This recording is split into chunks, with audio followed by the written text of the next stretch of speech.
محنت کر کے آپ گھر تو بنا سکتے ہیں لیکن رب کی رضا حاصل نہیں کر سکتے جب تک کہ عطا نہ ہو جائے. عطا دینے والا آتا ہے. آپ اسخود نہیں لے سکتے.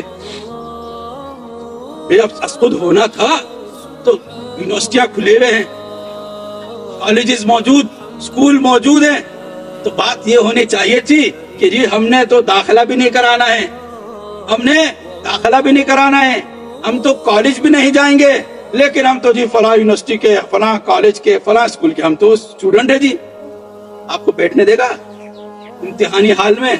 اسے بولے گا کہ روڈ نمبر سلپ ہے, تصویر لگی ہے تمہاری, نہیں ہے باہر کا آؤٹ سائڈر ہے, نکال دیں گے آپ کو, نکلو نکلو نکلو. بھئی اس کو تو مانتے ہیں, وہ مالک حقیقی جو مربی ہے, جو کائنات اعلیٰ کا مختار کل ہے, جو جب سب چیزوں کا حاکم ہے, وہ نعمت دینا چاہتا ہے تو ہم نے اپنا اصول بنا لیا. ارے بھئی آپ کو اصول چلے گا کہ اس کو اصول چلے گا؟ ہم اپنے زاویے سے سوچنا چاہتے ہیں.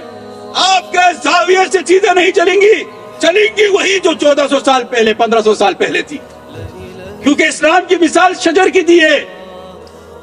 اسلام کی مثال کس کی دی ہے؟ درخت کی دی ہے, شجر کی دی ہے. تو بھائی درخت کو جو ہم سمجھتے ہیں یہاں پر, پھل جب وہ دے رہا ہے ہمیں آم کا, تو ہر سیزن میں آم کا دے گا.